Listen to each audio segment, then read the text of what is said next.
How I taught my grandmother to read.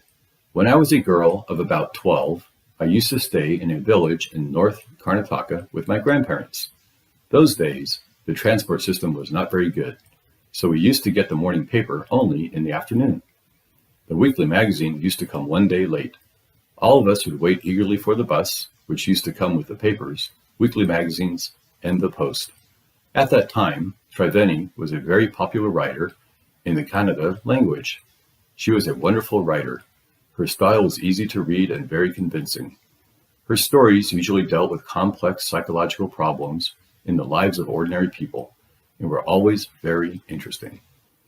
Unfortunately, for Kannada literature, she died very young. Even now, after 40 years, people continue to appreciate her novels. One of her novels, called Kashi Yatre, was appearing in a serial in the Kannada weekly Karmavira then. It is a story of an old lady and her ardent desire to go to Kashi, or Varanasi. Most Hindus believe that going to Kashi and worshipping Lord Vishweshvara is the ultimate punya. This old lady also believed in this, and her struggle to go there was described in that novel. In the story, there was also a young orphan girl who falls in love, but there was no money for the wedding. In the end, the old lady gives away all her savings without going to Kashi. She says, "The happiness of this orphan girl is more important than worshipping Lord Vishweshvara at Kashi." My grandmother, Krishtaka, never went to school, so she could not read. Every Wednesday, the magazine would come, and I would read the next episode of this story to her. During that time, she would forget all her work and listen with the greatest concentration. Later, she could repeat the entire text by heart. My grandmother, too, never went to Kashi, and she identified herself with the novel's protagonist. So more than anybody else, she was the one most interested in knowing what happened next in the story, and used to insist that I read the serial out to her. After hearing what happened next in Kashi Yatre, she would join her friends at the temple courtyard, where we children would also gather to play hide and seek. She would discuss the latest episode with her friends. At that time, I never understood why there was so much debate about the story. Once I went for a wedding with my cousins to the neighboring village. In those days, a wedding was a great event. We children enjoyed ourselves thoroughly. We would eat and play endlessly, savoring the freedom because all the elders were busy. I went for a couple of days, but ended up staying there for a week. When I came back to my village, I saw my grandmother in tears. I was surprised, for I had never seen her cry, even in the most difficult situations. What had happened? I was worried. "Ava, is everything all right? Are you okay?" I used to call her Ava, which means mother in the Kannada spoken in North Karnataka. She nodded, but did not reply. I did not understand, and forgot all about it. In the night after dinner, we were sleeping in the open terrace of the house. It was a summer night, and there was a full moon. Ava came and sat next to me. Her affectionate hands touched my forehead. I realized she wanted to speak. I asked her, "What is the matter?" "When I was a young girl, I lost my mother. There was nobody to look after and guide me. My father was a busy man and got married again. In those days, people never considered education essential for girls, so I never went to school. I got married very young and had children. I became very busy. Later, I had grandchildren and always felt so much happiness in cooking and feeding all of you. At times, I used to regret not going to school, so I made sure that my children and grandchildren studied well. I could not understand why my 62-year-old grandmother was telling me, a 12-year-old, the story of her life in the middle of the night.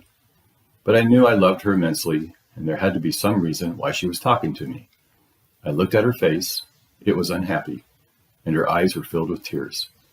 She was a good-looking lady who was usually always smiling. Even today, I cannot forget the worried expression on her face. I leaned forward and held her hand. "Ava, don't cry. What is the matter? Can I help you in any way?" "Yes, I need your help. You know, when you were away, Karmavira came as usual. I opened the magazine. I saw the picture that accompanies the story of Kashi Yatre, and I could not understand anything that was written. Many times I rubbed my hands over the pages, wishing they could understand what was written. But I knew it was not possible. If only I was educated enough. I waited eagerly for you to return. I felt you would come early and read for me. I even thought of going to the village and asking you to read for me. I could have asked somebody in this village, but I was too embarrassed to do so. I felt so dependent and helpless. We are well off, but what use is money when I cannot be independent? I did not know what to answer. Abba continued, I have decided I want to learn Kannada alphabets from tomorrow onwards. I will work very hard.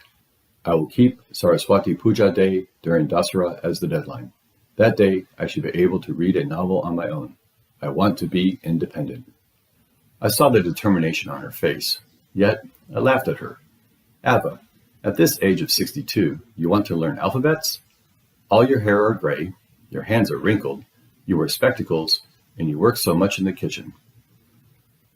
Childishly, I made fun of the old lady, but she just smiled. For a good cause, if you are determined, you can overcome any obstacle. I will work harder than anybody, but I will do it. For learning, there is no age bar. The next day onwards, I started my tuition. Abba was a wonderful student. The amount of homework she did was amazing. She would read, repeat, write, and recite. I was her only teacher, and she was my first student. Little did I know then that one day I would become a teacher in computer science and teach hundreds of students. The Dasara festival came as usual. Secretly, I bought Kashi Yatre, which had been published as a novel by that time. My grandmother called me to the puja place and made me sit down on a stool. She gave me a gift of a frock material. Then she did something unusual. She bent down and touched my feet. I was surprised and taken aback. Elders never touch the feet of youngsters. We have always touched the feet of God, elders, and teachers. We consider that as a mark of respect. It is a great tradition, but today the reverse had happened. It was not correct. She said, I am touching the feet of a teacher, not my granddaughter, a teacher who taught me so well, with so much affection, that I can read any novel confidently in such a short period. Now, I am independent. It is my duty to respect a teacher. It is not written in our scriptures that a teacher should be respected, irrespective of the gender and age. I did return namaskara to her by touching her feet and gave my gift to my first student. She opened it and read immediately the title, Kashi Yatre by Triveni, in the publisher's name. I knew then that my student had passed with flying colors. Well, thank you for listening. Have a wonderful day. Bye.